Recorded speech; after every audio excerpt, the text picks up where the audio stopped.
so much. I love you so much. I love you so much. I love you so much.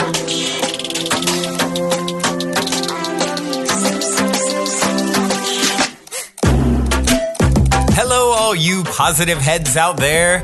Thanks for tuning your beautiful brainwaves into another episode of the Positive Head Podcast, where we are firmly convinced that creating success and happiness is rooted in understanding the ultimate nature of reality, and the fact that as human beings, we are all immensely powerful fractals of the one and only source consciousness which creates and animates all things. After years of exploring this awe-inspiring truth on this podcast, I'm super excited to announce that we are now going even deeper down the rabbit hole on the new late-night style consciousness-elevating talk show called Optimistic, which features none other than you, the listeners.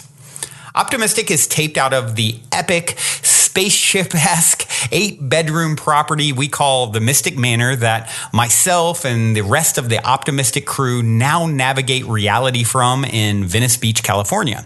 And you are invited to come experience a Mystic Manor immersion week with us. During your week-long stay, you'll enjoy unique workshops, chef-prepared meals, one-on-one time coaching and consulting with me, and even co-creating magic with me as a guest on both Optimistic and an episode of the Positive Head podcast. When I started this, my aim with these immersive retreats was to facilitate the ultimate spiritual upgrade and tune-up, so to speak, for our guests while providing them with one of the most memorable experiences of their lives. And I'm happy to say that as of this recording, every guest at the end of their trip so far has told me that they have had a profound and transformational experience at the Mystic Manor and that they definitely want to come back. All that being said, we only have a limited number of spots available between now and next July. And as of this recording, about half of those spots are already filled. So if there's any part of you that is screaming, yes, I want to come, I feel like I need to be there, go now and book a slot with me to discuss how we can put our heads together and make it happen at calendly.com/talkwithbrandon. I know for some people there is also that little voice in their head saying, why not? I can't get off work. I can't afford it, and on and on and on. But, really Henry Ford, I think, said it best. Whether you think you can or think you can't, you're right. And I'm confident that where there's a will, there's a way. And I'm personally committed to doing everything in my power, including discounts and payment plans, to get you here if it is something that truly feels like a huge yes for you energetically and like you're meant to be here. Once again, the link to book time to discuss with me is calendly.com/talkwithbrandon. That's spelled calendly.com/talkwithbrandon. All one word, of course. And book in some time and look forward to seeing you soon here at the Mystic Manor. All right, all you positive heads, here we go again. It is a special occasion today. We are going to, for this week's Soul Share, I have Don Hamm here with me. And Don was not planned to be this week's Soul Share. I was not. And he's actually one of the guests here at the Mystic Manor for the retreat immersion this week. And I had a rescheduling happen, and then Don was sharing such fascinating stuff, and I'm like, you know what? I think you're meant to be the person on this week's Soul Share. And Don kind of said, okay. Sure. Yeah. Let's give it a shot. Let's see what happens. And so, I love the idea of mixing it up, and I love the idea of including, we've done for a long time the P-Head Posse episodes, which is people who've been listening to the show and what their offerings are in the world. And Alexa did that, consistently for a long time and still sporadically. And this is the first time I've sort of had that experience. Oh. And so it's just like, it's so cool. Yeah. I mean, just having you here, and it's such a great example too, Don, of, teaching, we all take the role of the teacher and the student. So you came here and you're wanting to integrate and learn some things, and you're in some epic workshops and events that are happening here at the Mystic Manor, which, by the way, you guys can go to optimistic.tv if you want to learn more about that, and Please do. possibly come. It's great. Yeah, Please come. and what's so great is, though, I always say we all take turns as the teacher and the student, and you instantly on night one you started sharing some things. I'm like, whoa, this guy's got some really cool stuff to offer and share and teach. And so here we are, and you are sort of taking the lead on the expert for today, and with no pressure with that. Cool. You know what I mean? Like you're an expert at being Don Hamm. Sure, yeah. Right? And I so know it'd be me better than anybody else. Yep. You are the utmost professional when it comes to that. Yep. And so, I want to just dive in, and your backstory is fascinating. So you have some great wisdom to share. So before we sort of dive in, I would like to start with the same question I always start with these interview style episodes. Sure. And it is this. You're in an elevator. The woman next to you looks over, says, "What's your passion?" You have 10 floors to answer. What do you say?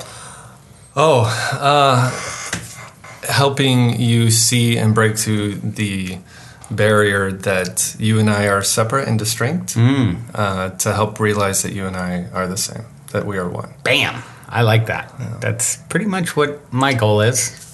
I guess that makes sense why we're sitting here together. Yeah. That's a very close elevator pitch that I would give. So I think starting off, it would be really cool to get a little bit of your backstory, sure. Or a lot of bit of your backstory. Yeah, I mean, sure. you shared, very vulnerably right out of the gate here. You have a very powerful story. So I think, as much as that as you want to share. Sure, yeah. I'd love to. Yeah. Yeah. So. Yeah, I'd love to. Basically, I'm often asked to share my story. I have a long version that takes several hours. I'd probably write a book at some point. I have a shorter version. So I'll do the somewhat shorter version. I kind of look at my life. Dr. David Hawkins wrote the theory that there's different stages of consciousness in your life. You move from the victim where life kind of happens to you, or maybe you're unconscious, that you're just kind of living via programming or whatever. Then Book Power versus Force. Power versus Force. It's a great book. Changed my life. And then there's the victor stage where you kind of like take ownership and responsibility for your life and start moving. And then after you move through that stage, then you become the vehicle stage, and then you kind of you are the mouthpiece for that kind of transformation and that the movement through those fields in other people's lives. So for my personal life, my own journey has looked. To not go into too much detail right off the bat, I'm more than happy to. You can go as deep. Yeah. I mean, the more vulnerable the share, the more it impacts people from my viewpoint. Sure, yeah. So, but I also, whatever your comfort level. Yeah, so I'm comfortable with anything. So just for time, but we'll see. We'll see what obviously, as you're paying attention to my story, if there's a piece of it that you're like, holy shit, I'd like to know some more about that piece for myself, because this is a part of a journey. And a lot of people that I interact with that want to hear my story, there's a piece of my journey, because there's so many different fragments of it that resonate with them, and there's like that piece. I'm struggling at that piece of my life, and then we can navigate that spot. So cool. To have some attention on that. So. And so basically, I typically start out by telling most people my life was lived in 4 seasons. I've literally just entered the 4th season, but the first season of my life was definitely the victim part. And starting out with my life, I was abused in like every way you can possibly imagine, mentally, emotionally, physically, sexually. I was molested when I was a kid. My dad, beat me all the time. The way he solved problems with me was to beat me. And I remember there was a point in my life, I shared this with you that night, where I was 7 or 8 years old. I just got done beating because I woke up screaming and crying from having a nightmare.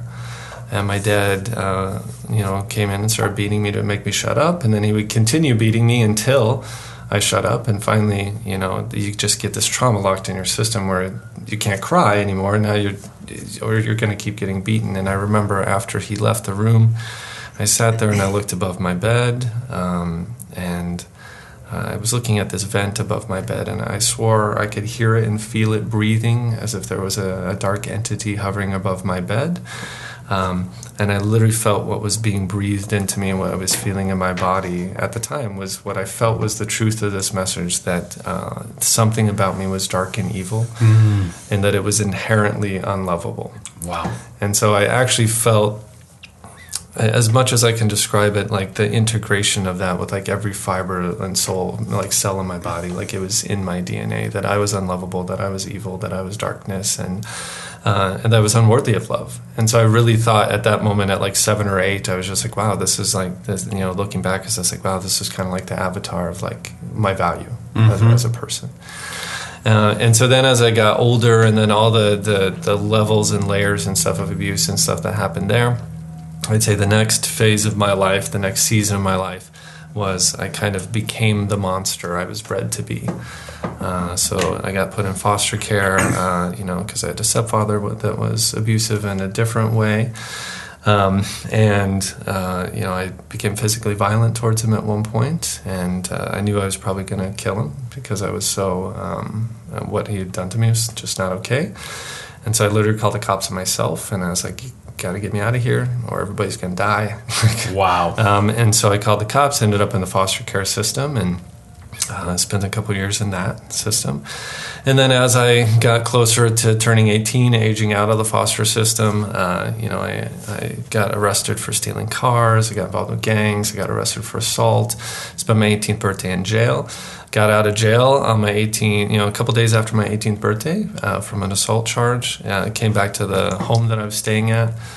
All my stuff was on the ground, was on the driveway. It had been placed out there, and it had been snowing and raining and all this stuff. So everything I owned in the world was destroyed. I was just like, please let me in and let me stay here. I'd aged out of the foster care system, so they no longer had any responsibility for me. They didn't have any money to pay for me anymore, so they weren't getting a check from me anymore. So like, no, F off, get out of here. And so I literally, right at 18, my first place I lived was a literal crack house. If you can only imagine the things I saw in this crack house. And kind of the example of my life at that point was there was this little dog that lived in the house, and it literally would take a crap right in front of my face. And I'd wake up every morning to literal crap in my face. Like, wow. And that was kind of just what my life was. Like, if you can imagine, talking about positive heads and stuff, it's like, wake up with affirmation. And I was just like, take a deep breath of possibility. And I was just like, breathe in the possibility. I was like, well, not a lot's possible for today, at that point. And so then that was kind of what the reality was. That was kind of my life. My life was like waking up in shit and living in shit for the next probably at least decade. Wow. And so, it was weird. So then, that part of my life, I was a victim of all these things. I kind of became the monster. And then after that, I was in and out of jail for all sorts of stuff. Started dealing drugs. I was a pimp for a while. I did all these like really intense things. And it was crazy. There was this moment in my life where I thought, and I really believe this, where I thought that,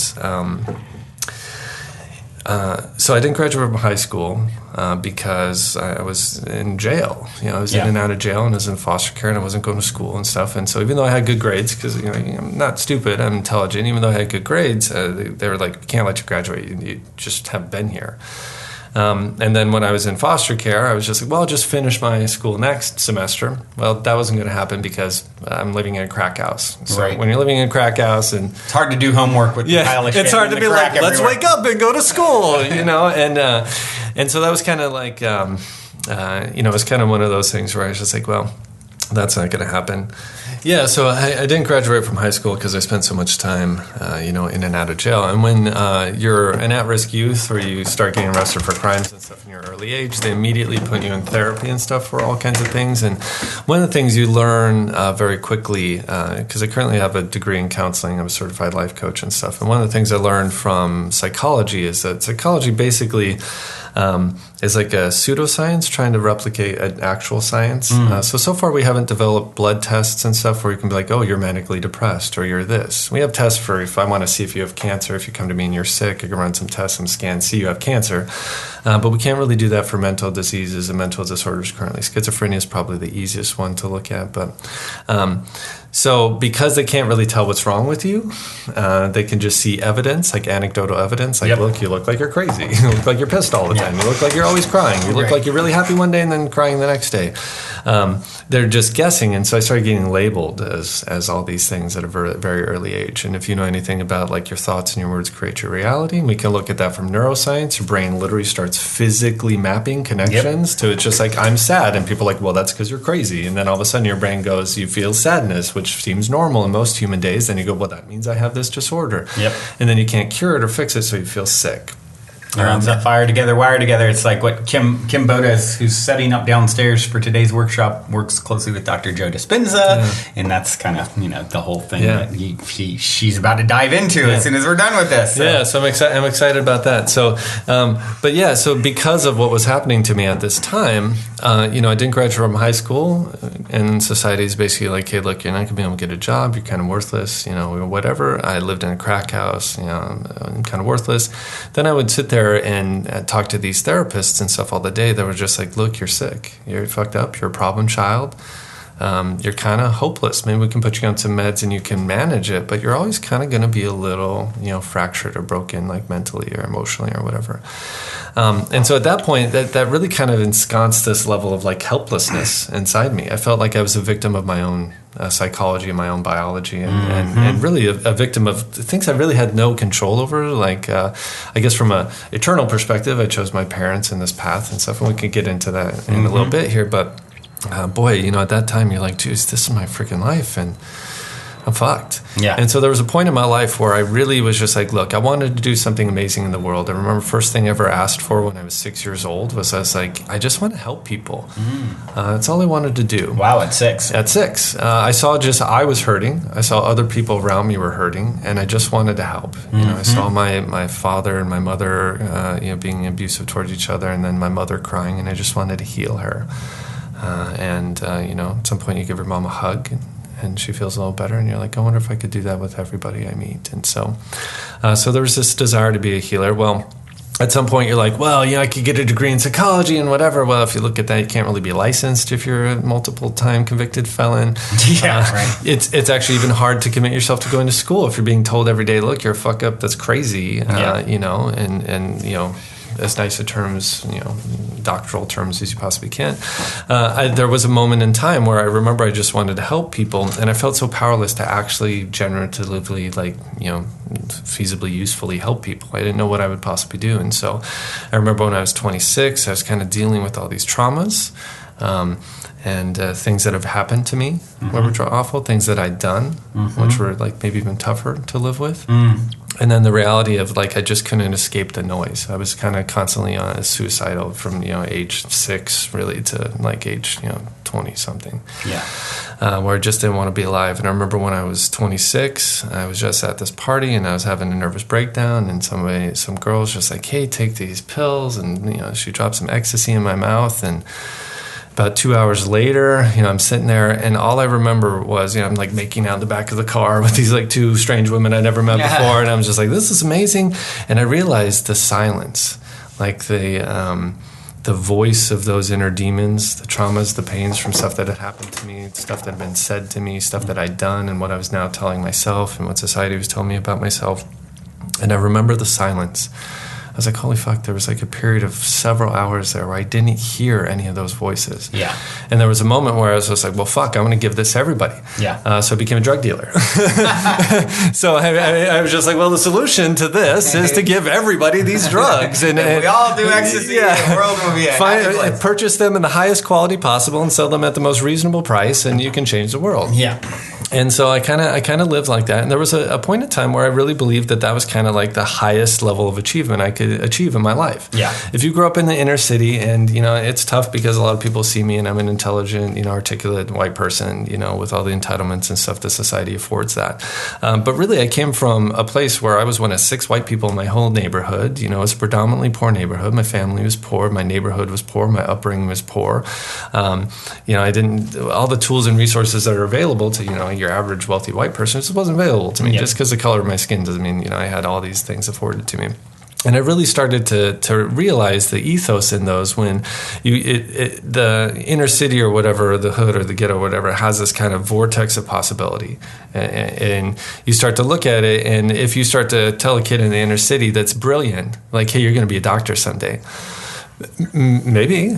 And sometimes that's just so outside the realm of possibility. How can I afford that? Would they ever let me in? I already messed up. Maybe I have a crime on my record. Do you really think this doctor place is going to let me in when they got lots of other applicants with the same metrics and not me?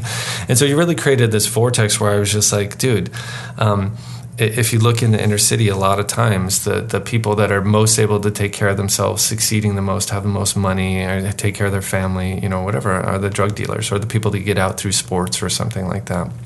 And so I was just like, well, I'm not very athletic. I'm a 6'6" man that, can't do anything with the basketball. Kids make fun of me all the time. Oh, man. Hold on. You're in the ghetto. You're 6'6", white, and can't play basketball. Oh, man. 12-year-old kids in the hood would come to me all the time, and they'd be like, man, how are you so tall and you suck so bad at basketball? They're looking at it like, man, if I had my skills and your height, I can get out of here. And, and I'm looking, I'm like, well, I'm tall and white, and I don't know what's happening. And so it was one of those things where there was a moment where just how big my paradigm was I was just like, look, the most I can do is really be a high-level drug dealer. Mm-hmm. And I was like, and at that point I was just like, that's all I could probably really do to actually help people. Mm-hmm. And so I became a high-level drug dealer. I was making at one point over $40,000 a month, like profit. So it was $120,000 gross, but it was about $1 million a year of drugs I was moving. Wow. I remember at that point in my life, you look 3 years into that, and I was doing a lot of dark stuff, and I was kind of an evil guy, but I was looking at my life, and my life was kind of what I called it probably dates me, but it was like the Yo MTV Raps lifestyle. There used to be this TV show called Yo MTV Raps or in Cribs, where they go to these people's houses and they show their lifestyles and they show who they are. And my life was kind of like that. Mm-hmm. I remember one night I got, whenever I got like a bunch of cocaine, mm-hmm. I'd do this little ritual where I'd go to this marble countertop I had in this $1 million loft, I was living in, and I would like cut it up and have this ritual where I would it was fresh, it was unpacked, hadn't been cut, so it was this beautiful thing, and I'd do these lines, and I'd do one in one nostril and one in the other, and then I'd go party or whatever for the night. And it was just this ritual I did anytime I got some new drugs. And I remember I was thinking about contemplating my life this one day, and I was just like, well, my life is this. I got this $1 million place, at the time in Colorado, that's a fortune, so it's a really great place. This was over 15 years ago. So I'm in this $1 million place. I have my dream car, which is a slightly modified car, $100,000 into it. I was dating an actual Victoria's Secret model. I was cheating on her with 3 other, one Playboy model and 2 other, incredibly attractive women. Wow. And then we were getting ready to go to a party that night at an incredibly famous sports person's house. Yeah. And so my life was like this kind of, kid from the ghetto, didn't graduate from high school, in foster care, woke up to shit every morning. Now I'm waking up to, Victoria's Secret pussy and, in lines. In lines of, Pablo Escobar's finest cook, And so it was one of those things where it's just like, holy cow, this is my life. But I remember this particular day, I was thinking about, we were getting ready to party at this person's house. I was thinking about my incredibly gorgeous girlfriend, all this money I had, just bought, $16,000 TV for the house. And I was thinking about this, and I was just like, but I felt so fucking empty. Yeah. And I remember looking in the mirror, and I was thinking about this. I was just like, oh, man, I can even feel that moment in my body right now. Just this incredible sadness, this gravity, this heaviness. And I was thinking about all these things that should be happiness. This was like the top of the food chain for somebody in my lifestyle that grew up like me. Sure. And I was just like, I looked in the mirror, and I was just like, God, and I wasn't a very religious person, but I was just like, God, universe, whatever. I was like, and this is what life is all about. And I did one line. I was like, I'll do it. Boy, this is meaningless. Mm-hmm. And I did another line, went to the party. 2 weeks later, I got arrested with a lot of drugs. Mm-hmm. At the time I got arrested, they added up all the drugs and all the charges. I was looking at 20 to 120 years in prison. Wow. My $80,000 lawyer told me I would probably get 60. Would have been my fourth felony, and I had special circumstances, stuff around. So I was probably looking at basically your fourth felony. Yeah. Wow. It was basically looking at spending the rest of my life in prison for selling drugs, for doing this thing that at that point in time I had really, if you would have asked me, I really believed I was actually helping people. Yeah, I was just like, look, man, your life sucks, doesn't it? Yeah. I never saw a lot of people doing ecstasy, very few. And now I meet them every once in a while. I don't meet a lot of people that do drugs because they have the most euphoric, best, most incredible life ever. They're sitting there and they're like, my life was really stressful and I just want to relax now. So they want that vibration alchemized over the weekend. They can't get there naturally through meditation or discipline or whatever it takes to get there and sustain that space. So they're doing some drugs. And so I really thought I was helping people. And then, so even after I got arrested and was looking at all this time in jail and had to post all this bail, my family had to put up their house, which they owned outright at the time to keep me out of jail. Wow. And it was just like all this crazy stuff. And I was just like, for the next month, I was still dealing. I didn't know how to do it. I didn't know how to deal with reality, like the gravity of like, holy crap, I think I just threw my whole life away with the choices I made. I didn't really know what to do. And so I'm still selling drugs. And it was the moment when I went to this cafe, they met these two girls, started talking, we went back to my house, they did some coke, they're like, holy cow, this is great coke. Give her some, she takes it home. 5 days later, I get a call from this girl, and she's crying, and she's like, you're going to prison. And I was like, no, I'm already going to prison. What happened? She's like, my friend did some of your coke, and she's in the ER. Oh. And she may die. Wow. And it was the first real interaction I had where it was in my face, the gravity and the consequence of this thing I was trying to do to help people actually cost whatever that moment of bliss or silence or whatever it was. The cost at the end of it was always high. Yeah. And usually the cost was so high that you were especially if I did a bunch of ecstasy, I would be so morbidly depressed the next day. Yeah. And then unavailable because I didn't have the HTP in my brain and stuff to be able to, have a pleasurable experience and go. So you get locked there. And so that was the first time where I was just like, holy crap. I probably knew it in the background of my mind, but I really had to confront the reality that what I was doing is killing people. Yeah. And I remember the moment that happened, I was like, fuck, I can't do this. And so I literally I had $18,000 worth of drugs on me at the time. And I took them all out, and I went to the river behind this place I was staying, and I threw them all in the river. Wow. And that was the last time I've ever done drugs. Wow. And so at that point, life became incredibly difficult to live without the drugs at that point. I just knew that I just knew that I couldn't do it anymore. Well, now that I wasn't able to chase the silence and keep myself distracted from kind of the reality that I was probably going to spend the rest of my life in prison, the reality struck in that wasn't something I was going to be able to live with. Yeah. And so I then began to go on a quest to kill myself. I'm very pain averse, so I didn't want to kill myself in a horrible way. I also didn't want to impact the other people in my life negatively. Yeah. The least negatively as possible. Somebody that you love kills themselves. Yeah, right. But I sat there. I didn't want to slip my wrist in a bathtub and have my mom show up to that horror scene. I didn't want the last images people had of me hanging from a noose or something. Yeah. So I was just like, well, what can I do? It's just like, well, a morphine overdose. You do much morphine, you just kind of go to sleep. I was like, or carbon monoxide poisoning, which is park your car in a garage and you just fill up with carbon monoxide or something, and you go to sleep. Well, if you start trying to buy enough morphine to kill yourself, most people won't sell it to you because they kind of understand why you're asking for that much morphine. So nobody on you would sell that much morphine to me. And then I realized at that point that I should probably try to kill myself by carbon monoxide asphyxiation. And I came to that conclusion with great clarity. I was just like, well, I didn't, I didn't.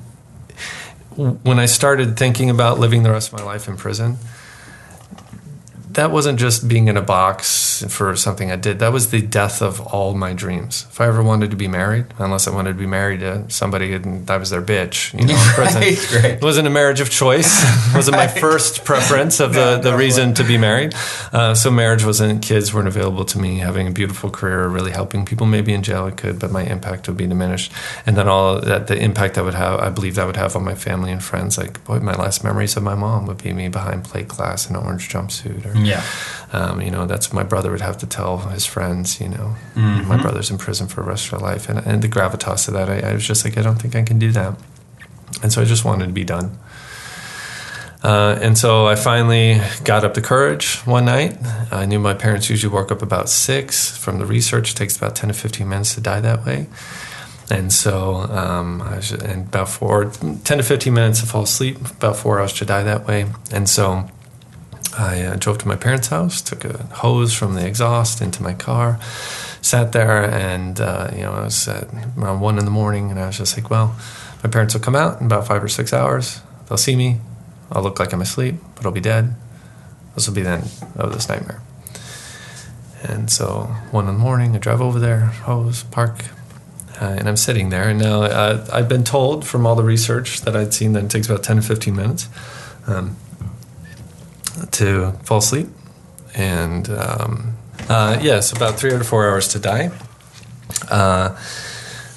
And so anyway, I sat in the car, started it up, and 30 minutes went by. I was still awake. Hour went by. I was still awake. And now I'm about 90 minutes into sitting in this car, and I'm still awake. Are you thinking, like, what the heck? Oh, yeah, I'm starting to freak out. Because, to be honest, like, I always had this, like, sense that, like, maybe we're all here for a reason and something like that. And so I thought I kind of had a special purpose on the planet or something. Mm-hmm. I don't know if that was injected in me as a kid or just a sense I had. At 6, I wanted to help people. So I was just like, there was something in me that wanted to do it. So at 90 minutes in, are you thinking, hold on, something's keeping me alive here? Well, 90 minutes. Yeah, 90 minutes in, I'm like, fuck you, universe. It was a hard decision to sit in this car. Yeah, right. Like, come on, let me fucking die. I mean, that's basically, I was like kind of livid. And so at that point, the reality of, 2 weeks earlier, I was thinking, well, actually at this point, about 6 weeks earlier, I was thinking how meaningless my life was. And at that moment, I was just like, I really believed I was like the greatest tragedy in your life, like, or in a man's life, at least in my life, felt like your life being no purpose. Mm-hmm. I mean, I remember that scene in Saving Private Ryan at the end where the guy's like, tell me it was worth it. And he cries. And I'm like, fuck, yeah, please tell me all the sacrifices of my mom and everybody else that's had to deal with me and my shit. Please tell me it's got to be worth it. Yeah. I can't deal with the gravity of just that shitty negative impact I've had on people. Please tell me that, like, it had some sort of value. And so at that moment, I was examining my life, and I was like, I've probably killed 100 people from selling them drugs, or destroyed their lives, either killed them physically or metaphorically. Wow. I've, when doing shit with gangs and stuff, God knows, the consequences of, the lives I've impacted that way, Thankfully, I wasn't made directly aware, but God, I can only guess, what's happened there. Right. And so, I was just like, man, it's the impact, and I couldn't live in it. I was just like, boy, my life is just meaningless. Or the only meaning is that it was awful, and what a terrible way to go out. And so I was thinking of that, and as I was thinking about that, I was like, well, maybe I should get out of the car and try to do something of meaning, but I didn't want to. I was just like, do what with meaning? 60 years in prison, rest of my life in prison. What meaning is there? I couldn't see any purpose or reason to be alive for that. All the happiness and possibility of the happiness was totally drained. And so I just remember thinking that moment, I was just like, well, what's like the most important thing? Like, to be loved, to be loving. I was like, if you've met somebody in your life that isn't related to you, that doesn't have some sort of obligation by, societal norms or whatever, or they gave birth to you to love you in that intrinsic, inherent way. If you can meet somebody that you never met before, it's not your relative, and at some point they tell you, I love you. You did something there. Mm-hmm. There was an impact that you had. Life worth living to some degree. Yeah. And so I was just like, if I can find one person on the planet who tells me they love me, I will have done something of meaning in this life, and I can go on to the next life and whatever comes and be satisfied with the one beautiful thing I did accomplish. And so So at that point, everybody had kind of thrown me away. I got arrested for drugs. All my friends were users or dealers. DEA was following me all the time, asking me questions, trying to find my connects and all this stuff. So my life was a nightmare. I'd become like the plague. I was like, nobody could be around me. And so I was totally isolated. The only person that was around me was this ex-girlfriend that I cheated on and been utterly horrible to, and it was just total trash, human to her, hurt her incredibly. But for some reason, she was there for me. She would come over some nights and just hold me so I could get just even 5 minutes of sleep. I was having nervous breakdowns endlessly, detoxing from the drugs and all this other stuff, and so I couldn't sleep for but chunks at a time, and only if somebody was there grounding me. Now I understand what she was doing was she was just grounding me. Yeah. So I was and then she'd put her dog on me or her cat and bring it with me so I could just get some sleep. And so I was just like, she's shown me that she loves me. In spite of how crappy I've been to her, she's shown me she's loved me. And she knew that I was contemplating killing myself, and I was just like, well, it was like between 2 and 3 in the morning at this point, so maybe 2:30. So I've been in the car about 90 minutes. I start calling her, and she'd answer the phone plenty, 2 or 3 in the morning for me, and she was always there for me. So I was like, I know she'll answer. So I started calling her. Voicemail. Call her again. Voicemail. Again, voicemail. 7, 8, 9 times. Voicemail.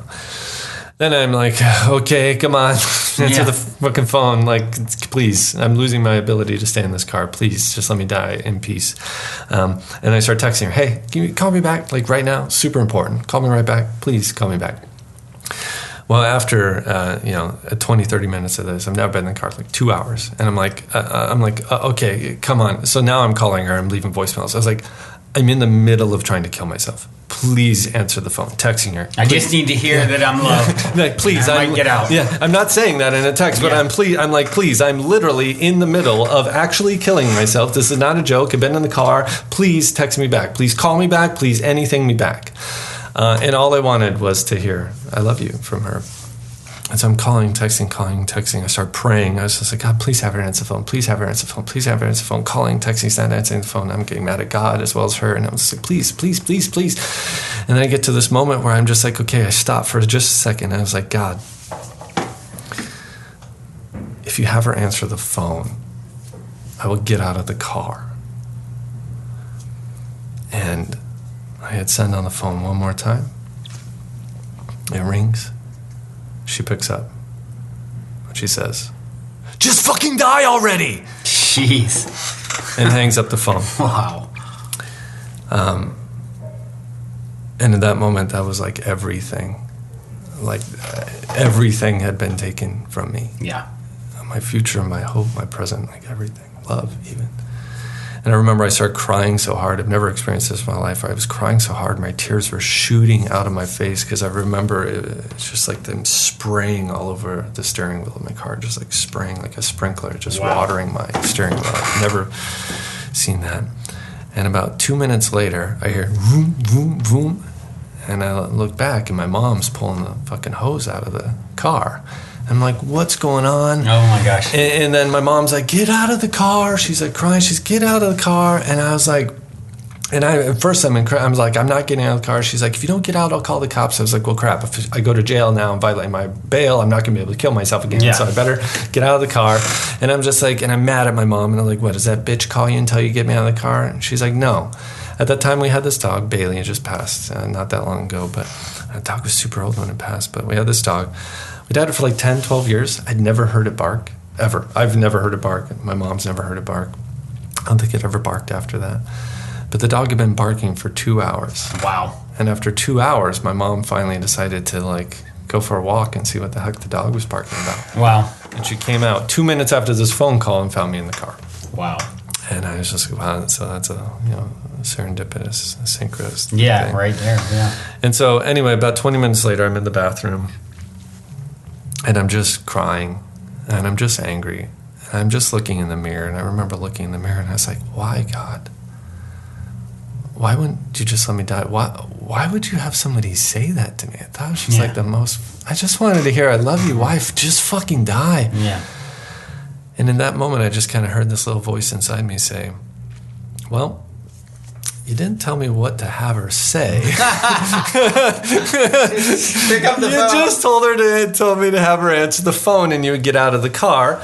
It's like, and you weren't following through with that. I gave you about 2 minutes, and since you weren't following through with that, I sent somebody to you to help you follow through with your promise. And that was kind of like the defining moment of my life. It was the first moment where God wasn't just a concept or an idea I'd kind of wrestled with in my head or thought about or explored. It was like the first time that this concept of God or consciousness or something watching you was like empirically real. Not only was I, not only was it listening, it was paying attention, it was acting, it was moving, it was orchestrating things. And so it was this living, breathing, moving, active force in my life. And then it brought to memory all these other times when that thing I'd called out for something and it had answered those questions. And so, yeah, it's this defining moment in my life. So then after that, I literally was just like, okay, so I'm curious about this God thing. Where do I find God? Well, if you're in Western society, you go to a church. So at that time, there was this church in the neighborhood called Scum of the Earth. And I was like, that fits for me. I was like, it was for the right brain and the left out. And so I went to the Scum of the Earth church. I went to the pastor. I have no idea what the pastor was talking about. But I said, so if you, I was like, well, Mr. Pastor, I'm here to learn about God. But just so you know, I just got arrested for dealing drugs. I'm looking at 20 to 120 years in prison, most likely 60. I just tried to kill myself on Wednesday, so it's Sunday now. If you don't have something for me, I'm going to give it a shot again today. Just go. What he said to me was literally exactly what I needed to hear.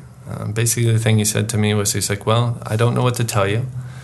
He's like, except if you look in the Bible, some of God's greatest people, from Joseph to Paul, found themselves in prison at one point in their life or another. And God was still able to use them mightily. So if you find yourself seeking God and you find yourself about to go to prison, you're in pretty good company. That was literally all I needed to hear because it was in alignment with purpose and what I wanted to do. And so I was just like, all right. So I went all in on that. And that kind of started the next phase of my life where I went from all these terrible things happened to me to I became all these terrible things, did all these terrible things, to suddenly I realized I had a choice to either continue living that way or not. And it was the first time in my life where I really, after hearing about the gospel and God's love and all this stuff and realizing that, that I had kind of chosen a lot of that. Like, we kind of live, there's a way in which we kind of are in a way a victim to our programming. We don't really get to choose the thoughts. For agreement talks about that. Like, did you choose all the shit that you believe in your life or all the shit that comes in your head? Did you choose that? The reality is no. So it was kind of put in you. And at one point we are victims. We're totally helpless. We are at the whims of our parents feeding us or whatever. From one perspective, yeah. Yeah. And so anyway, at that point, it was the first time in my life where I was really like, wow, I actually did all these things and all the consequences. Like I didn't have to live from that paradigm. I've talked to hundreds of people at this point in my life, and some people were victims of tremendous abuse and they become incredible healers. Some people are victims of abuse and become incredible criminals. Yeah. And so I was just like, wow, it was kind of the culpability, like having to face the reality of those consequences. And it was the first time where I feel like I actively made a choice to just not be defined by that anymore. And I felt free. Yeah. I felt free to do that. So the next decade of my life, which we can either talk more about, but we've already talked for a bit, but the next decade of my life was trying to heal those wounds and change that person and learn a new paradigm, like make the shift to actually take more charge and ownership and control of my life. What happened with jail? Oh, with jail. Yeah, I want to at least hear. Yes. Yeah. Obviously, you didn't get 60 years. No. So, okay. So, yeah. So here's a crazy thing. So after I got out of the car and I went to that church that day, I was just like, I realized in that moment, that was like the third time in my life I'd tried to take my own life, and each time was unsuccessful for different reasons. That one probably the most insane, because there's no reason why I shouldn't die. In fact, at one point somebody sat in my car and you could smell, I had the car, I found the car and kept it for like another decade. But you could smell the exhaust fumes in the car. And they're like, there's no way. Logic. Why There's, you yeah, pass there's out? no logic. I should be dead, and I should have severe respiratory issues for the rest of my life. They're like, there's no way. They're like, you should be brain dead. Something should have happened. The degree, and so there's no. And so at that point, I was just like, well, shit. If I'm not going to be allowed to die, at that moment, I was just like, well, I'm gonna have to figure out how to live. And then I'm gonna have to figure out how to be in prison and not have it be just awful. Yeah. Like, how do you survive prison? How would it be okay? Yeah.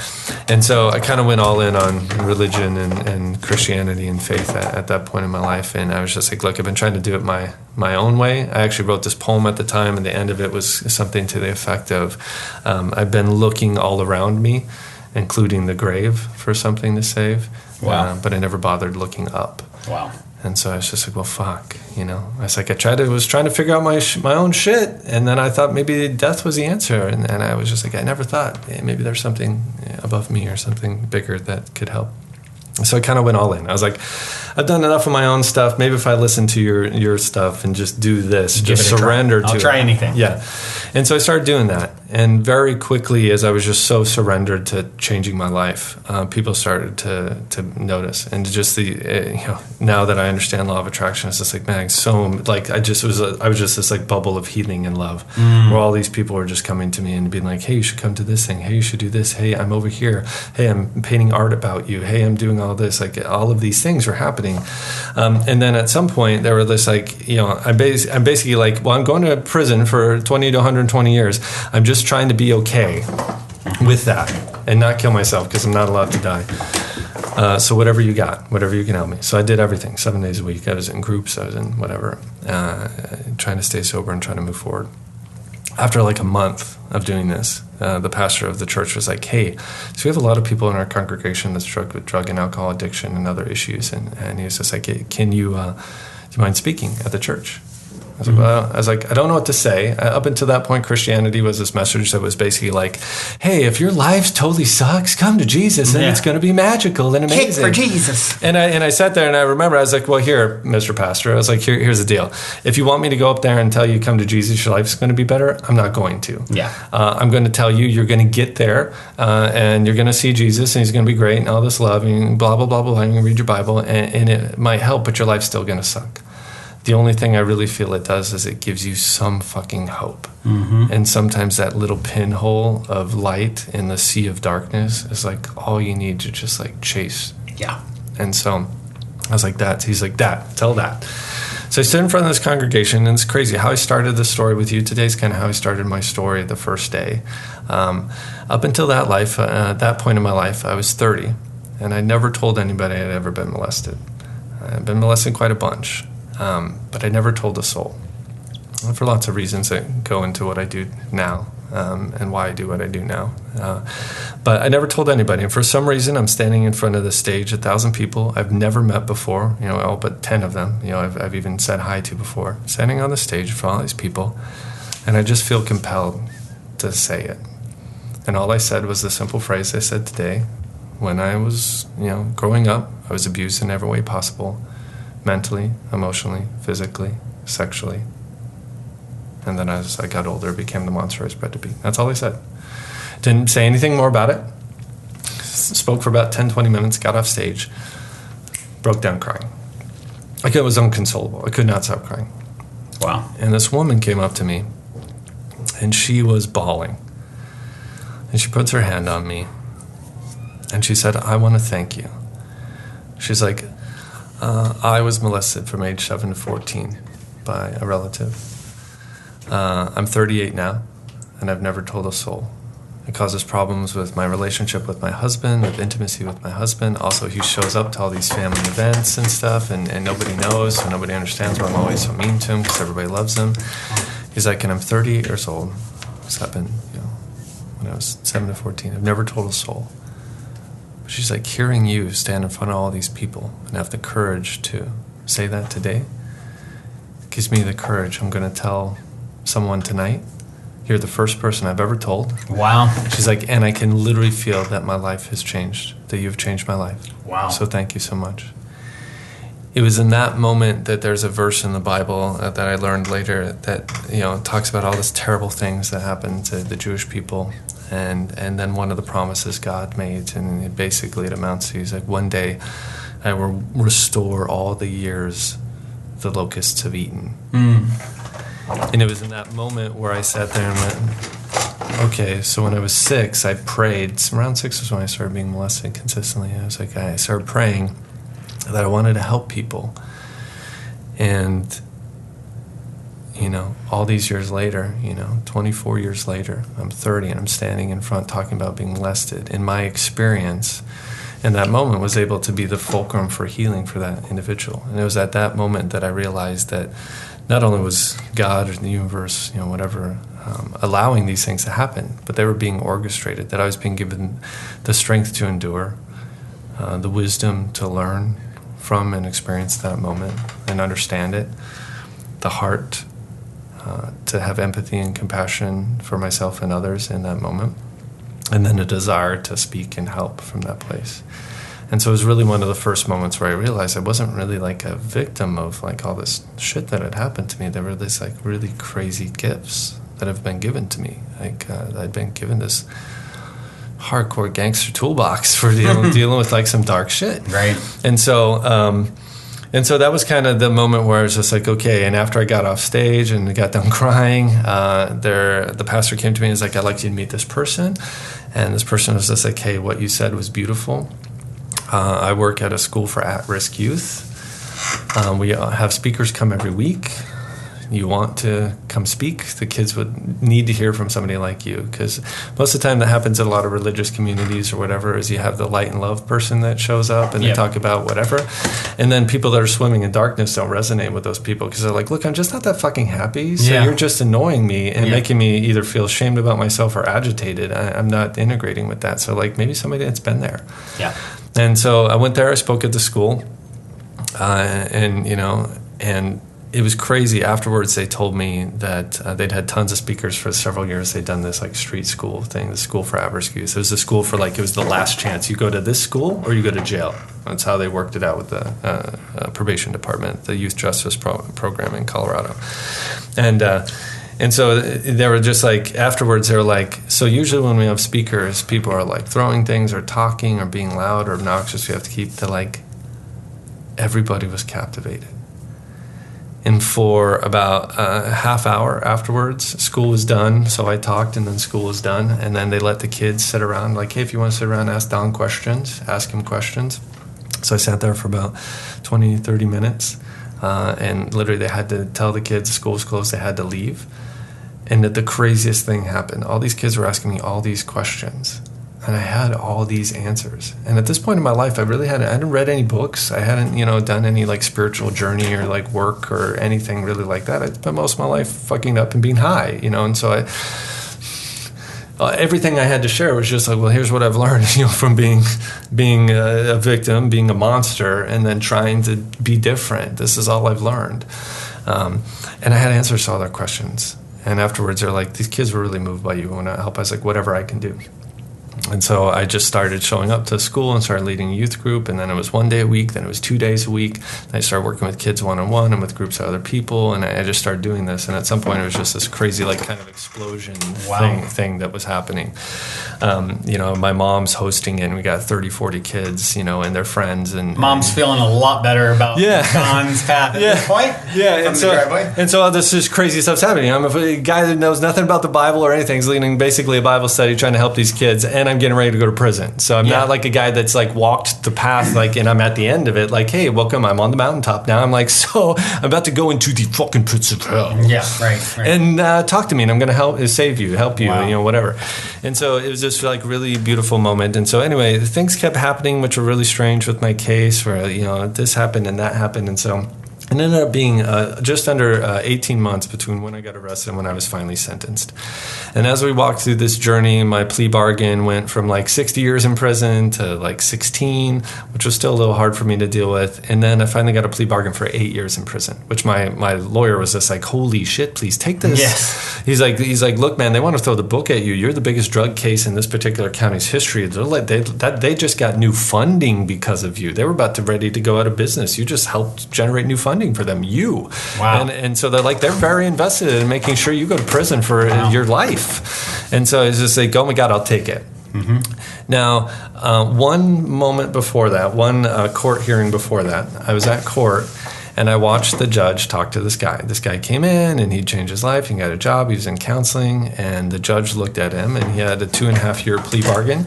The judge was like, this is way too lenient. I don't know why they gave you this deal. And he doubled his sentence. Wow. And I was like, that's when I realized that a plea bargain doesn't mean you get the time that you agreed to. It's at their discretion. Usually they'll go with it because it doesn't work out. Giving people pleas they sign doesn't work very well if you're not upholding them. But this judge was hard. This judge was hardcore.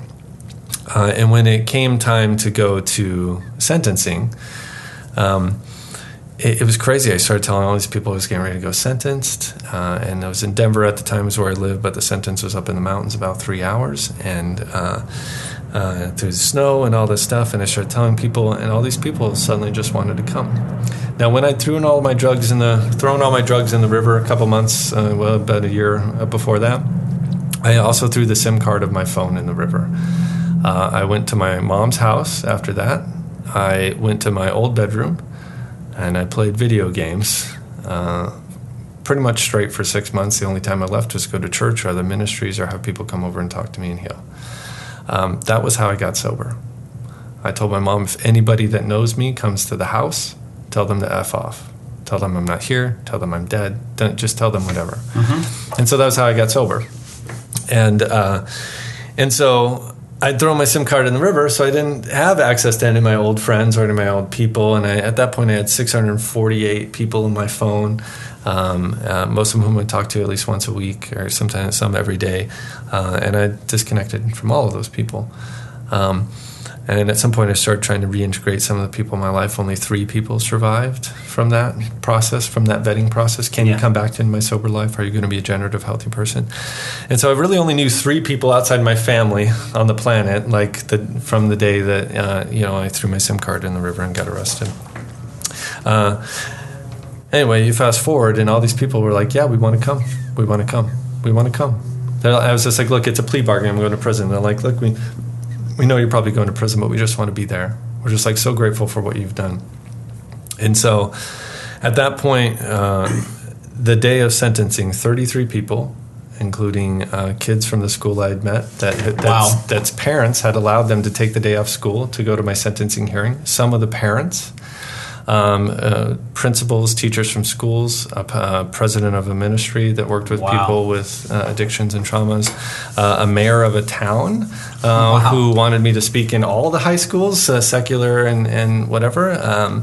They were all there, and they all wanted to speak on my behalf. Well, as we show up with this train of 33 people, my lawyer sees all these people, and he starts freaking out. And he's like, "Mr. Hamm, what the are you doing?" He's like, "Look, you've seen what this judge goes before. I've been doing law and practice in front of this judge for 30 years now. He will not be moved. If you think you're going to trick him into not going to prison today, you're running the risk. You're going to piss him off, and you're going to do more time." He's like, "We got a sweet deal. Just have these people shut up." And I said, "Well, they want to speak. If they want to speak, they want to speak." Well, they fill up the courtroom. The judge comes out, sees all these people, literally goes, "Fuck is with all these people?" And he's just like, "You know what? Not out of respect for Mr. Hamm, but out of respect for these people that drove all these hours to come up here today, I'll listen to them if they want to speak." So it wasn't for me. It was really a gift he offered to those people, which I was grateful to him for doing. Anyway, they chose 10 people to speak because all 33 would have been a bit overwhelming. And so they chose 10 to speak, and these people spoke and said their piece. And after they listened to that piece, the district attorney got up and said his piece. And he's like, "That's great. Mr. Hamm has gotten a job and changed his life and helped all these people. And we look forward to his ability to help people in the prison system.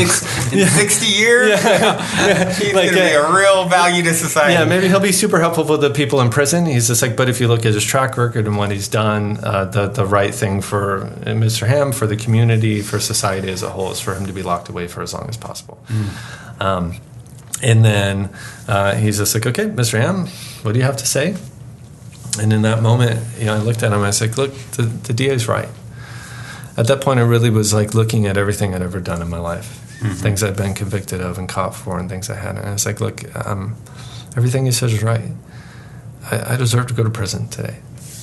For every single thing I've done in my life, I deserve to probably be there forever, and maybe ever and ever. And so whatever you give me today is going to be lenient.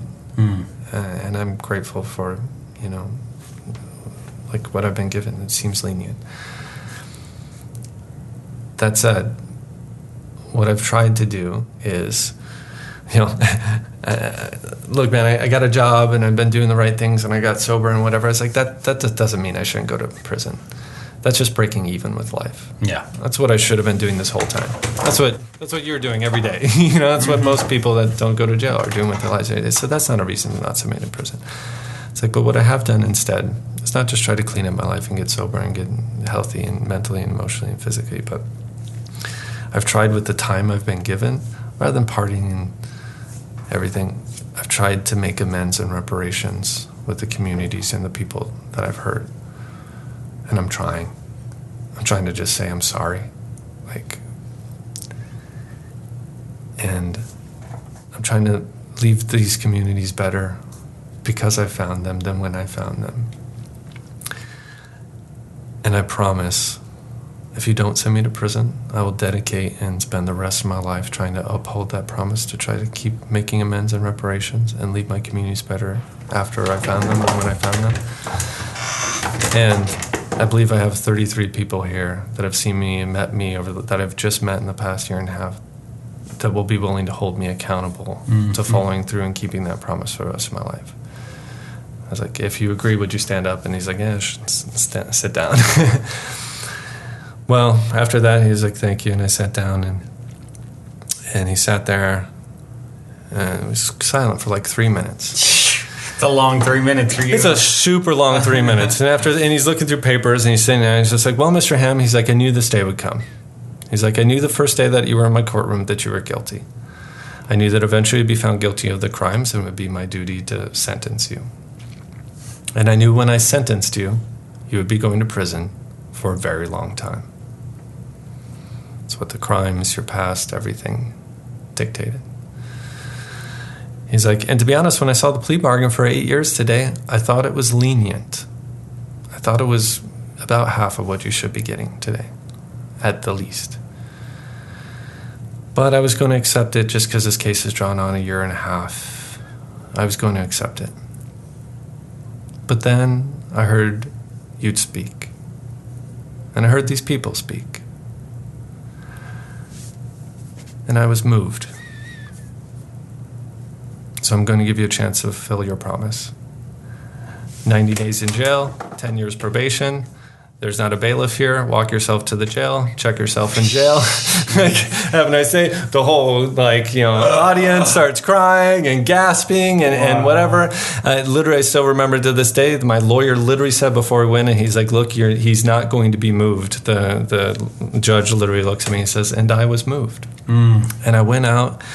And I'm like kind of in shock and kind of like whatever, but like something, it felt so real to me. Like there's a part of me that kind of knew something like that was going to happen, which was a surreal feeling in my body. And I looked at my lawyer and he's like bawling. And I was like, why are you crying, man? Isn't this like a good thing? And he's just like, no, I've just never seen or experienced anything like that in my 30 years of doing law. I've never seen anything like that. Wow.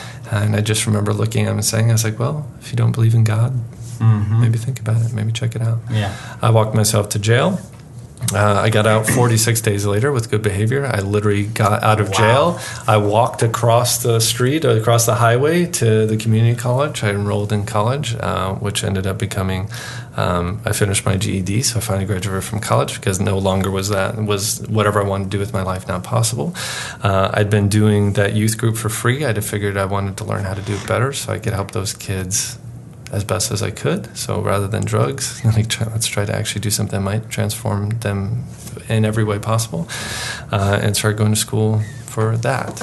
Wow. And so graduated from school a couple years, went on this other journey, and now after going through my own personal transformation and change, which is an ongoing process, so lots more places to grow and stuff. Sure. After going through all of that, I've now entered this stage of my life where I want to be the vehicle. I want to be the change in the world I want to see. I've walked the path. If anybody's listening and that's in some sort of darkness or shit or finds themselves just being the most egregious form of human, like even to themselves, that they're like an abuser or a violator or any of these other gross things where society's just like lock them up, throw away the key, that person has no value, that the scourge of society or whatever, and you're feeling helpless and hopeless either because of things that have happened to you or things that you've done. That is not, if you're still alive, if you're still breathing, if you have ears, if you can hear this is not the end of your story. And so now I've entered the phase of my life where I'm just trying to be, for whatever I can, like just the vehicle for that message and that path for as many people as I possibly can. Yeah. It's a powerful story. That is the longest backstory I've ever gotten.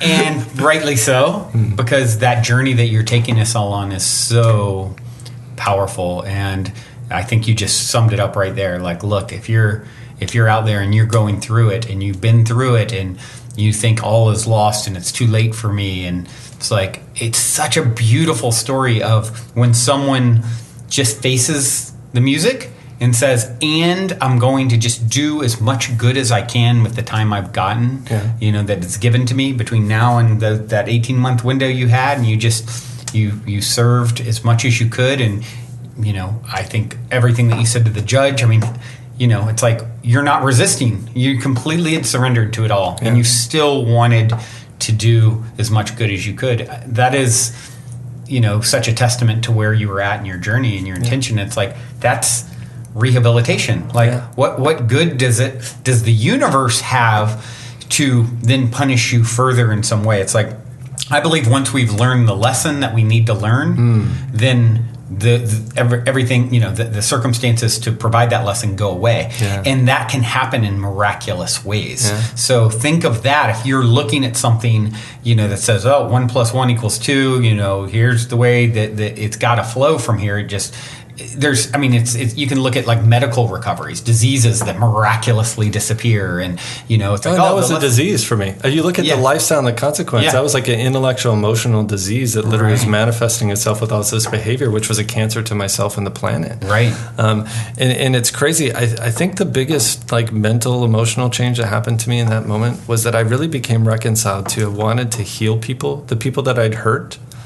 And the people that I would meet or whatever wanted to heal. And I remember the moment where I was just like, if me going to prison for the rest of my life and me being raped there or hurt there or whatever that would look like, I believed that I had the sense I'd be protected there, so I thought it would be okay. But I was like, and when I got there, I was actually pretty safe. And I was just like, if that will heal, I will do it for the healing. If I really believe that there's a person out there might be a person out there that Googles my name and they go, shit, I know that fucker. That guy like effed up my life 20 years ago. Right.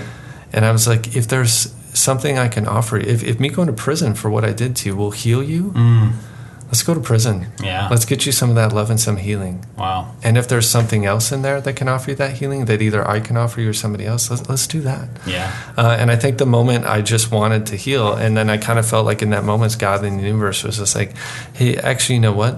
I'm not sure prison will heal people. In fact, I believe it'd probably keep people stuck in a system of like unforgiveness and resentment. And you don't really make reparations to the people you hurt when you're in jail. Yeah. You don't really like, hey, let me pay your medical bills because you got hurt. Yeah. I really think the universe was just like, I think maybe the best thing to be healing was, how about you walk a path for the next 12, 13 years, and then maybe someday you'll be in a podcast, and then you can share a little bit, and then maybe somebody will hear this, and then maybe someone will go, shit, that doesn't have to be my life either.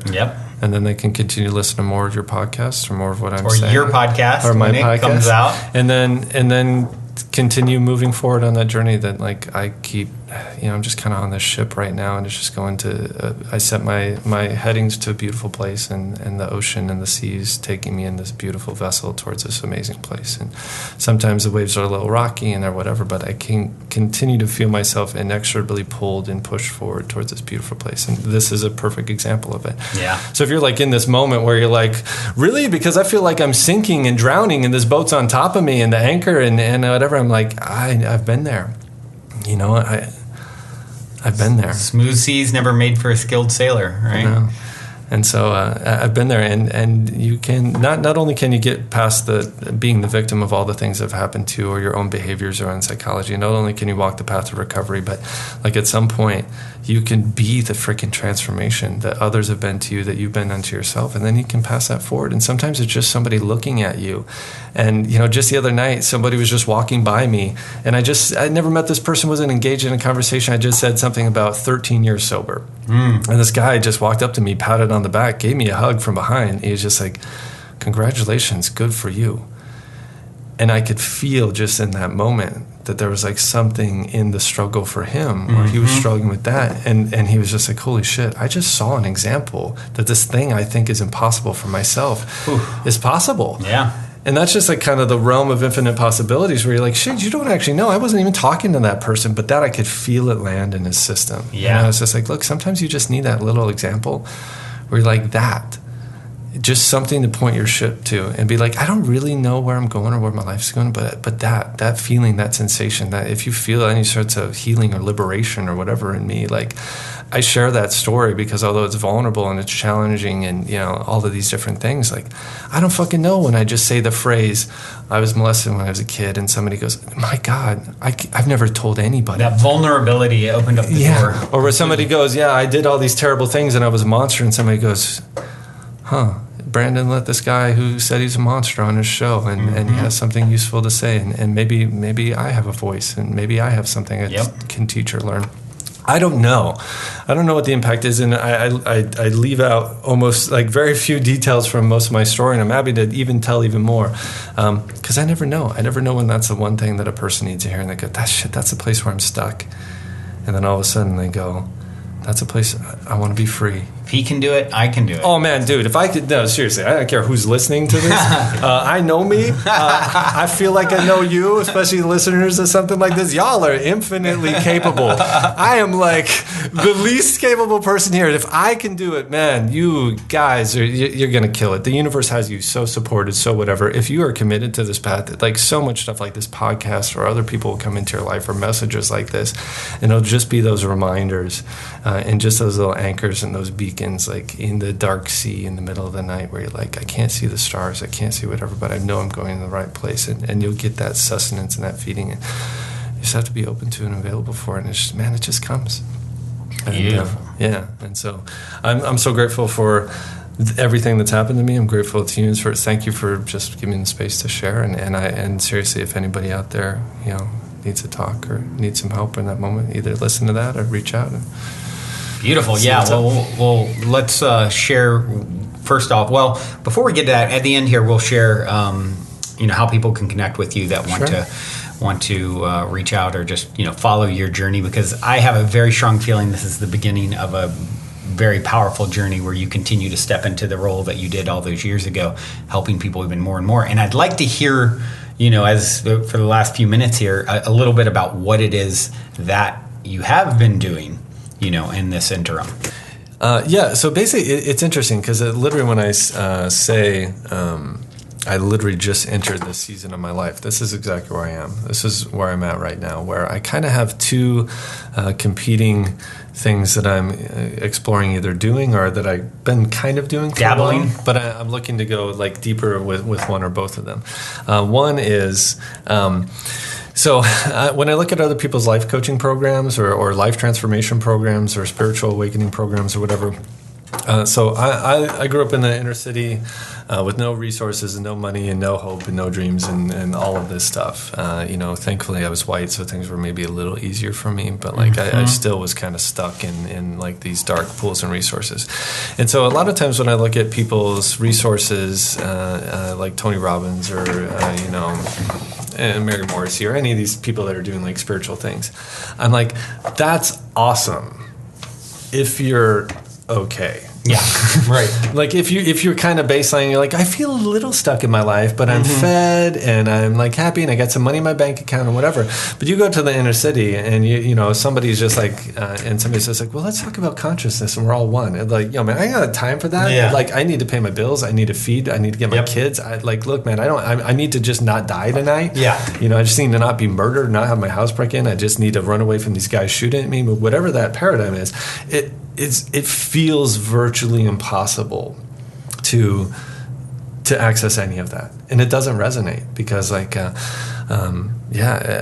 some point if you're so stuck in sadness and that's all the thoughts, So levels of consciousness you were talking about earlier, right? Yeah, I mean if you're stuck in this place where you're like all you can think about when it's not silent, when you're not drunk or high or distracted by video games or sex or something else, when you're not distracted, if all you can think about is how much your life sucks and how scary it is and how dangerous and how hopeless it is, you're not spending a lot of time thinking about how beautiful and how possible and how infinite potentials are and whatever. You're just like, this is my vortex, this is my possibility, this is where I live. And so I started looking at that and I started creating a coaching program that I kind of call from 1 to 0 or from 0 to 1.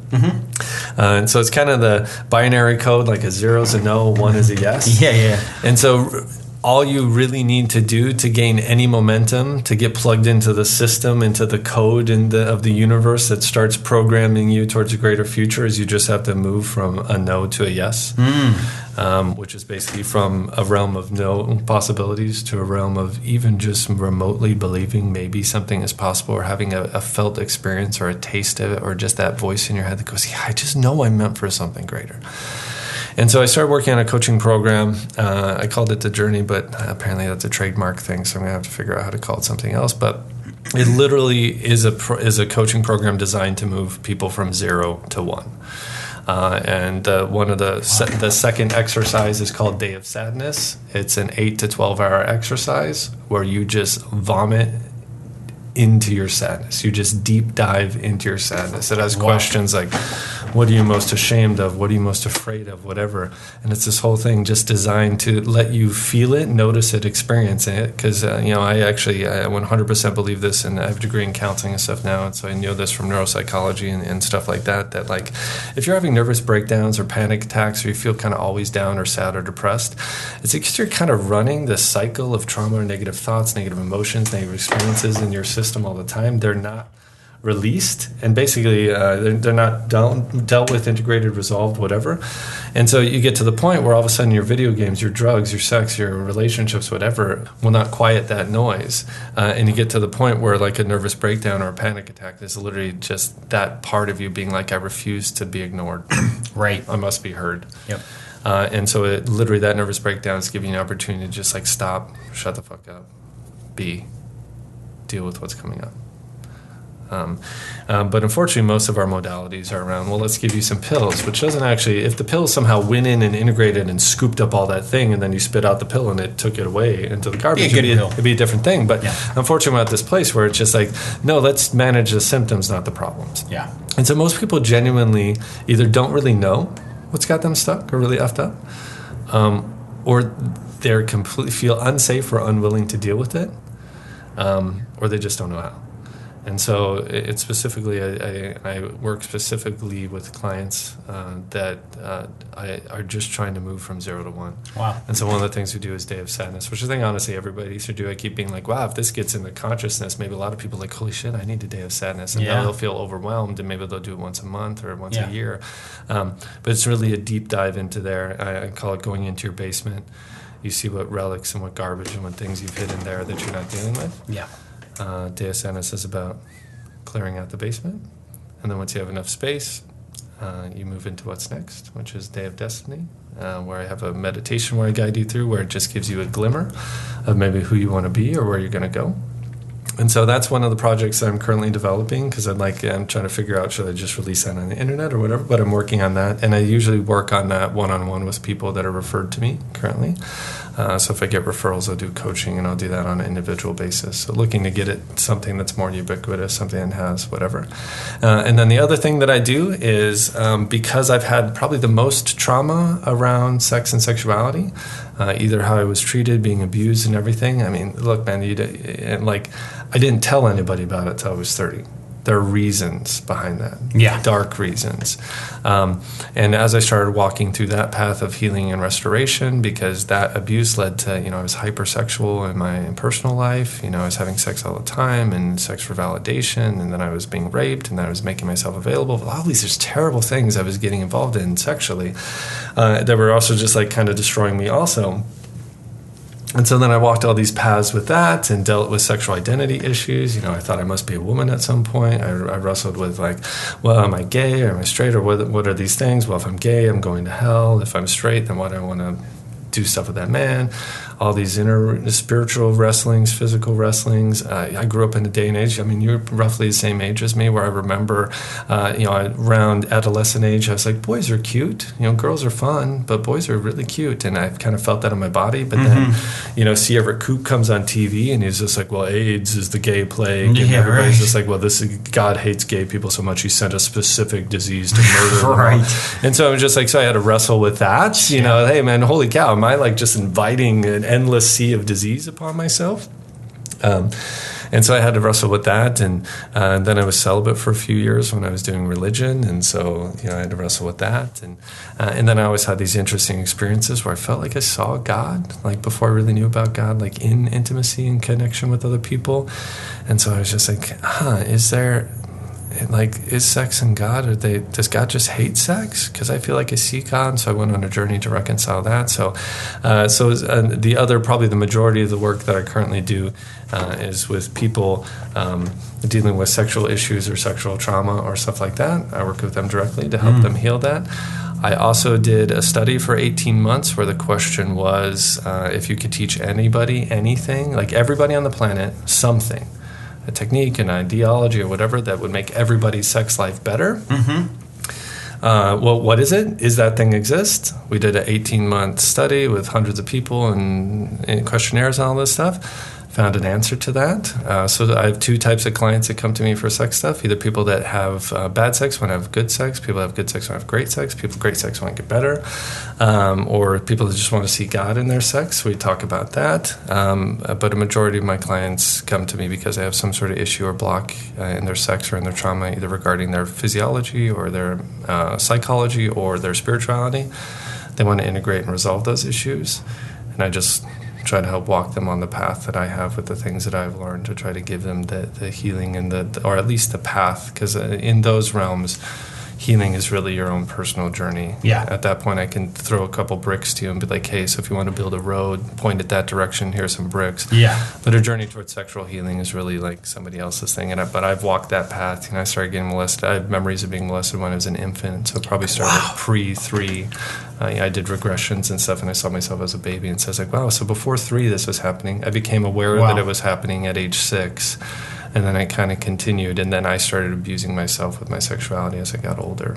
And it just within the last couple of years, I just started to get free there. So now I'm all right, let's talk more about that and help more people. So I have tons of conversations. So that's probably the two modalities that I'm less hey, if you're a F up like me, right, and you want to, because once you get, what I've realized about that is once you get from 0 to 1 and you believe that something that you want in your life is possible, or if you've tasted it and you felt it and you're I need it. My company's name is called Accelerate Your Life, and it's called that for 2 reasons. One is to get off this planet. So let's say that your life is currently this planet, has its own gravity to it. To escape this planet requires a certain level of velocity to get you off the planet. And if you look at the old space shuttles and the Titan rockets and the Saturn rockets, these huge freaking rockets with all this fuel and all this energy expended just to get off the planet. And then once you get into the atmosphere and away from Earth's gravity and all that stuff, it's easy. It's easy. You just fart and you'll move at 20,000 miles per hour. And so it was one of those things. I was just okay, well, so the first thing we need to do is we need to accelerate you away from this your current life. Right. Whatever that looks like. And it's going to take a lot of dedication, time, resources, tools, care, all these resources that I was given, freaking graciously, all these resources I found and just actually used, like just enmeshed myself in, and channeled them. It's kind of like a rocket's just a bunch of explosions, but and so I could just be like, here's a bunch of dynamite, and you could either get to the moon or you can blow yourself up. And so I was just like, let's channel those. And so it was about channeling that to get you just off your current planet. But then I realized just getting somebody off the planet, if somebody comes to me and they want some coaching, and they're like, hey, what do you want to do with your life? Where do you want to go? What are you here for? I'm like, I don't know. I was like, cool, you're here. No, I'm not here. This isn't where I want to be. I was like, well, you told me you didn't know. How do you know this isn't where you want to be? Yeah. So if you don't know where you're going, it's really hard to plan a trip. If I was like, let's go on vacation, like, where do you want to go? I'd be like, I don't know. I was like, I don't know how to get there. Maybe we're already there. Yeah. So I realized the other thing that you need to do is not just kind of get people off their current life and stabilized and whatever, so they're actually, my life is so easier now. I'm not dealing with all the bullshit. Is you actually need another planet out there that's so big and so powerful and whatever, that as you start navigating and pointing yourself towards it, that at some point the gravity of that planet, of that new life, that new thing you want, has so much pull to it that it just happens to pull you and accelerate you towards it. And so that's kind of like what I do in that, where it's just like, hey, look, let's get you off this planet, whatever that looks like, this current place in your life. Get you into space for things that are easier. But while we're doing all this, let's actually know where you're going so we can point you. Because at some point, that vision is going to be so big and so real and so palpable. You can taste it, smell it, touch it, feel it. You're going to be so desperate to have it and need it that whatever it takes, I tell a lot of people, everything that you want may cost everything that you have. If you're willing to get on that ship and drop and go to that place, eventually that thing will become so big and so huge, you can't help but have it. Yep.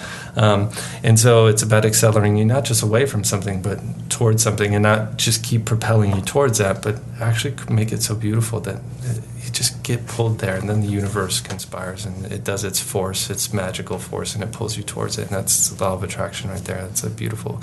You accelerate yourself, you move, and then the universe is like, cool, I can pull you towards this easier now. You're in alignment. You're guided. You're in the crosshairs. Yeah. And so that's so those are kind of the two things I do. And then especially I just realized that sexuality in general tends to be like the most vulnerable, kind of raw, real. It's like the one place you really can't lie. It's just this really intense place. And so I believe that, like I've heard even this week, how you do one thing is how you do everything. Yep. And so how you show up in this like raw, vulnerable, sometimes empowering, sometimes weak feeling place, your sexuality, how you live and act and think and do there is probably how you live and think and do the rest of your life. And so I've tended to find, if I want to have the fastest transformation and healing with clients struggling with anything in their life, if we look at their sex and their sexuality and how they're showing up there, or how they're wounded there, or how they're feeling disempowered or disconnected or unavailable for connection or stuck or whatever there, if they get free there and empowered there, it tends to have the most dramatic impact. Because if somebody has never asked for what they wanted in the bedroom for 20 years of their life, repression, and then you finally get to this place where you're just like, hey, just ask your partner to make an adjustment. And they do that. And then they do that more. And then they do that more. And then they feel the intrinsic reward, not just the experiential reward, but the intrinsic reward. Well, then all of a sudden, there's one woman, didn't want to ask for a raise at work. I just asked her, tell me about your sex life. She's like, well, I really haven't had sex for 3 years. I was like, why not? Well, because every time I have sex, it feels violating. And I was like, why? Why is that? And she's like, well, because I can't tell people no or ask for what I want. I was like, cool, you're going to have sex with somebody. You're going to tell them no and only allow them to do what you want. And then she did that. And then after like 3 weeks of that, I was just like, how's it going with the job? She's like, oh, I already asked for it and I got it. Because it was suddenly very easy, because it was scary and vulnerable in that place. So I started to realize, like, especially when I started getting resolution around some of my trauma around sex and stuff, man, it just had like so much empowerment for the rest of my life. I mean, sexuality and identity is so intrinsically interwoven that, like, you know, I might be like, what do you do for a living? Well, I do this thing. But somebody says, tell me about you. And people are like, I am gay, I am straight, I am this, I am bi, I'm all of these things. It's interwoven with identity. Like identity, there's a labeling of self in this, which is like totally different from like things that you've done. These are now part of who you are. So when you start identifying and labeling and experiencing that way, well, if you can get free and healed and in love with yourself or empowered or whatever in a place that is so deeply personal and interwoven with your personal, if you can be like super healed and super there, then like, boy, if you're having a hard time with the religion because you think God hates you based on how you live sexually or whatever, and then you get free and liberated there, then God loves you everywhere. Then all of a sudden you're like, holy cow, well, God loves me here and here and here. Like now God doesn't hate me. I can see God's love external to me everywhere. And so I've just seen some crazy powerful things happen that. So yeah, anyway, that's beautiful. Yeah. Wow. Well, this has been awesome, Don. That's like so inspiring, man. Your story is absolutely inspiring, and I know that you've inspired me. I know you've inspired a lot of people out there listening today. What is the best way for people to connect with you and follow your journey here? Yeah, sure. Well, currently I'm working on getting websites and all that stuff up, and we're working on generating some content, and part of that's with talking with some of the people that are here this week to talk about that. Currently, if somebody feels an immediate need to get a hold of me, I would suggest you can reach out to me either on my Instagram, which is currently private because I'm building it, but if you send a request, I'll accept it because I'd love to talk to you, or email me. The email and the Instagram are both the same. It's Accelerate Your Life. So it's the letter X, the letter L, the letter R. So XLR, the number 8, which is actually supposed to be an infinity sign. Your Life, YOUR, LAFE. Or actually, it's Accelerating Your Life. XLR, the number 8, ING. Your Life, YOURLAFE, at gmail.com or on Instagram. Feel free to drop me a PM if you have a question. I'm more than happy to answer your questions. Cool. And go from there. And then at some point when we have a website and stuff going and more content, I'll let me know, and we'll do a shout out about it and let people know it's up and running. And yeah, man, this is just so rewarding. It's, the beautiful thing about this place is you never know what you're going to get. Like, I know everyone who comes to the Mystic Manor and comes on a retreat and spends this is, brave enough to say, I'm going to go live for a week with all these crazy people and see what happens. It's like, I continue to be blown away by those of you who want to show up and co-create this epic experience with me and with the rest of the Optimistic fam, and it's so inspiring, man. So thank you for showing up, and thank you for being brave enough to also share your story. And it's a great example of we had an issue with booking this week, and it's like you're meant to be be here, and this is a exciting point in your chapter. And I would say from my perspective, it's like, wow, all that stuff you've went through is going to make it's so much sweeter. I feel like I have such a strong feeling about 10 years from now we'll do a podcast and be like, it's like, if I can get to Don, he's like too busy he's got this event with Tony Robbins this weekend or whatever it is, and so I love it, and it really. Yeah, I do have to say, like, what I love about being here is that, sure, it's definitely a personal experience for me, but it's also just beautiful. I do feel like I am co-creating here. I watch as I participate in the things that are going on here and being in the house. There's this, like, thing that's happening where I'm just like, hey, something is happening, not just to me, but it's happening, like, for me. And with me. And I'm kind of watching the interwovenness of like those things, which is from a spiritual paradigm, the integration of perceiver, the perceiving, and the perceived. And so I'm like, well, I'm the teacher, I'm the student, I'm the message. And it's just been very beautiful and powerful. So anybody considering coming, I recommend it. It's been great so far. We've been here a few days. So we're only 2 days in.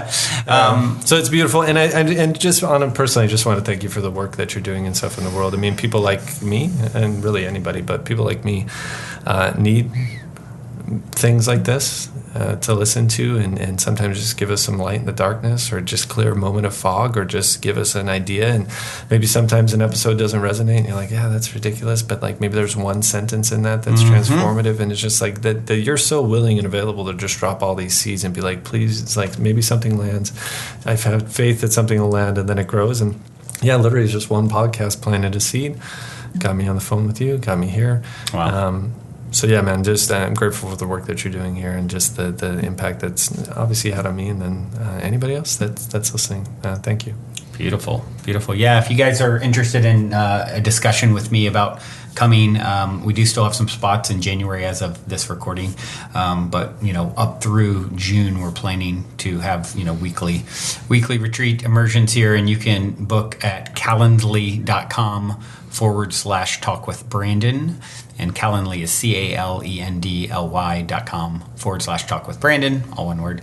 And or you can also go to optimistic.tv and you can see like the trailer for the new show and retreat videos. There's 2 retreat videos and just more info there. So with that being said, I do have one last question for you. Sure. All you've been through, Don Juan Hamm, Don the sex doctor. What is the meaning of life according to Don Juan Hamm? That's what I knew. That's your moniker I'm now giving. I love it. We've been playing with Sex Jesus. Well, maybe Don Juan Hamm is the way to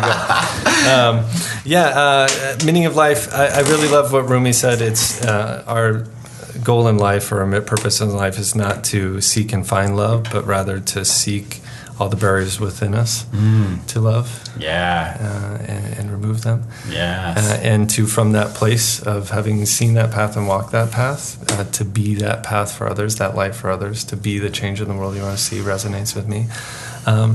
And I love, from a grander perspective, from a universal perspective, when you think about what God is and who God is, I like the definition, God is that greater than which no other can be conceived or perceived or idealized or thought of.